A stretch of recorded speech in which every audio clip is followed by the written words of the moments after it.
Socorro, o que eu faço comigo? Você já fez essa pergunta ou já se viu num momento como esse? Eu estou na página 156 e é assim que a gente vai começar o depoimento do Flávio. Sim, a gente está terminando hoje o capítulo 8 com o depoimento do Flávio e justamente ele chama Socorro, o que eu faço comigo. Então a gente está lá na página 156 do livro Carreira Saudável. Você está nos 7 minutos para falar sobre o mundo do trabalho. Se você está chegando hoje por aqui, tá tudo certo. A gente tem desde a página 1 gravadinho para você acompanhar a leitura do livro, que tem 10 depoimentos, 10 ferramentas, 10 conceitos para você ter uma carreira saudável e sim, exercer uma liderança sustentável, tá certo? Aproveita se você ainda não assinou, assina o canal para você não perder os próximos episódios e também os demais conteúdos que tem lá no canal. Depoimento do Flávio, socorro, o que eu faço comigo? O que eu faço, o que eu faço? Eu tinha tanta vontade de produzir e queria fazer tantas coisas ao mesmo tempo que precisava da ajuda para saber o que fazer com tanta energia. Sou engenheiro de formação, técnico de eletrotécnica, eletricista e tenho pós-graduação em marketing. Foi a primeira vez na vida que procurei e fiz um processo de mentoria. Eu tinha acabado de me casar e me tornar pai. Minha energia não tinha fim. Queria fazer vários projetos ao mesmo tempo, administrar a vida pessoal e ainda descobrir que caminho escolher em seguida. O que eu faço com a minha vida agora? E todas essas vontades. Tem muita coisa. Minha cabeça ficou um nó. Eu não tinha dúvida sobre a minha capacidade. Mas hoje eu percebo que justamente o meu excesso de energia e vontade de produzir me levaram a um pouco de confusão. Eu precisava eliminar ideias, mas ainda não sabia disso. O processo com a Rebeca me trouxe a visão sobre os ciclos da vida, os chamados setênios, e justo na fase em que eu ainda ia ter a minha primeira filha, foi um momento complexo para mim. Eu a procurei para que ela me ajudasse a enxergar meu planejamento de vida, já que não sabia se ia por um caminho, por outro, nem onde encontrar a energia. Socorro, o que faço comigo? E não é uma exclusividade do Flávio. Os depoimentos que a gente trouxe aqui para o livro, eles todos são de verdade, são verídicos. E uma série de clientes, eles vão ter esses momentos de uma explosão de energia, muitas possibilidades, muita vontade, só que o nosso dia continua com 24 horas. Da mesma forma que às vezes chegam também clientes sem vontade, sem energia, achando que 24 horas é muito, então vou dormir e ficar aqui quietinho para ver se alguém toma decisões por mim. Mas vamos ficar aqui com a questão do Flávio? Excelente empresa, bom casamento, vindo a filha dos sonhos. Então aquela vontade. E se não der foco, isso vai virar frustração. Então vamos seguir aqui, que mais vem depois da pergunta dele, socorro, o que eu faço comigo. Era energia demais e eu não sabia canalizar essa força. O que me desperta interesse é sempre aquilo que envolve dinâmica, inovação e novas iniciativas. Daí eu gosto de participar, desenvolver e seguir em frente. Mas se não for de uma área que eu goste, o foco e continuidade não me acompanham. Eu tive 10 sessões com a Rebeca, mas até os dias de hoje, quando sinto que preciso de ajuda, uma lucidez, fico feliz por poder pensar nela. Eu sei que ela está lá, pronta para me ajudar. E eu dei risada porque ontem mesmo escutei um cliente muito querido falar que, Rebeca, quando eu entro em crise eu paro, lembro de você falando do Reis, que é o que a gente falou no episódio anterior. Tá, então eu tenho que olhar essa situação pela mente, pelas emoções, pela intuição e pelo concreto. Eu tenho que lembrar de onde eu vim.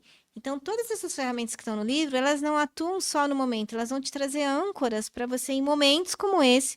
Independente de estar comigo, com qualquer outro profissional, você tem uma ancoragem, você tem um ponto de partida para fazer escolhas, não ficar à deriva. Isso que eu dei risada agora há pouco. O interessante de nossa relação é que nós nos vemos e nos falamos muito pouco. Mas toda vez que isso acontece, tenho a sensação que ela sabe o que está acontecendo na minha vida, apesar de não conviver comigo. Ela sempre tem uma profunda compreensão sobre quem eu sou e o que eu estou vivendo, além das respostas que preciso em todo momento. A Rebeca me provocou bastante durante o processo, porque eu precisava parar. Você está com a cabeça fritando, Flávio. Ela me encara séria. Vamos desenhar. Como assim desenhar, Rebeca? Ela me entrega uma folha em branco e alguns lápis de cor. Vai, desenhe uma única coisa. Fico boquiaberto, olhando para ela. Como assim uma única coisa? Ela dobra o pescoço, cruza os braços, aguardando que eu comece. Meu Deus do céu, esses dias foram muito interessantes, porque eu via no semblante da Rebeca que ela sabia exatamente o que estava fazendo, com consciência, enquanto eu não tinha ideia do significado do exercício. Porém, mesmo nesses momentos que eu não percebia com a clareza de agora, me ajudaram a compreender o quanto eu precisava eliminar ideias para conseguir concentrar energia no que realmente precisa. Foi um longo caminho até esse resultado e foi bom. Na época, os conceitos de corpo, mente, espírito, intuição, como as 4 inteligências, foi algo incrível, agregou muito na minha vida. A Rebeca tem a capacidade de envolver o indivíduo, pois ela trabalha pontos sobre família, dentro de uma retrospectiva com pais, irmãos, amigos, cônjuges, enfim. Ela me fez refletir sobre minha origem, até o momento em que estava e como conseguir olhar dali em diante. É um processo surpreendente. As partes mais emocionantes, para mim, costumam ser os depoimentos, que é para mim a parte menos técnica. E é por isso que eu falo, o livro Histórias que Transformam, que saiu depois desse, vou até deixar aqui na descrição o link do livro, porque foi para mim tão, sabe, restaurador, regenerativo fazer os depoimentos, porque foi a primeira vez que eu parei para entender o que o cliente sentia, mas não dentro de uma sessão. Então, quando ele fala assim, né, negócio de cruzar o braço e dobrar o pescoço, eu nunca tinha reparado que eu faço isso e realmente, quando eu estou conduzindo uma sessão, principalmente essas presenciais, na época era só presencial, hoje eu tenho online, tenho presencial, mas é aquele momento que o cliente fala assim, tá, desenhar, o que descobriram, me pegaram, eu simplesmente paro, cruzo o braço, dobro a cabeça e observo. Observo porque é aquele momento que a pessoa tem para ela, o meu cliente tem aquele momento para olhar para si e descobrir coisas que nunca foram descobertas, embora sejam deles. É muito normal falar assim, nossa, mas eu já sabia disso, Rebeca. Era claro que ele precisava parar de fazer coisas. Continuava com 24 horas, mesmo casado, com filhos, ele continuava com as mesmas 24 horas de quando ele era solteiro e não tinha filhos, e tinha menos responsabilidades, uma equipe menor. E se a gente caminha para um processo de mentoria, de coaching, sem esse olhar, e vai colocando mais coisas na agenda, então você tem que, e aí, burnout, colapsa. Porque a gente tem que lidar com o que é, com a variável mais limitada que a gente tem, que é o tempo. Então, assim, eu sempre dou essas paradinhas porque ler os depoimentos, para mim, é restaurador. E, como eu falei, é a primeira vez que eu leio o livro. Meu foco mudou porque ver claramente o que eu não queria e, com isso, ver o que realmente queria. Afinal, eu tinha uma lista enorme, com itens demais, desnecessários. Fiquei com uma lista do essencial. Outro ponto positivo é que, quando eu finalizei o processo, consegui ver a jornada que tinha construído e, a partir dali, o que ainda poderia construir. Vinham minhas fortalezas e pontos a serem desenvolvidos. O processo da Rebeca me ajudou, inclusive, a me preparar para a mudança de empresa que veio depois, que é bem mais robusta. Possui um time maior, com pessoas mais sêniores e me proporciona interações com o conselho. Sou muito grato por ter alcançado tudo isso.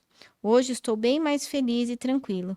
Sou capaz de dizer para mim mesmo: calma, você não precisa decidir nada agora. Faz parte do processo decidir depois. Até mesmo uma pausa para tomar um café e respirar eu aprendi com a Rebeca. E isso fez toda a diferença. E agora eu sei o que fazer. Muito bom, vamos terminando por aqui com o depoimento do Flávio. Então, no próximo episódio, a gente vai começar o capítulo 9, como eu chego lá, nessa maratona, chegando quase no final desse projeto, 7 minutos, fazendo a leitura do Carreira Saudável com vocês. Então, se você gostou, compartilha, curte, comenta. Se você chegou hoje, pode voltar lá e assistir desde o primeiro episódio, todas as ferramentas, os outros depoimentos, tá bom? E vou ficando por aqui, fazendo um voto que você tenha uma vida de propósito. Porque senão a gente acaba sendo muito acaso, mas eu prefiro ser a causa. E é isso que eu gostaria muito que você também pensasse sobre, tá bom? Espero você no próximo episódio. Até lá!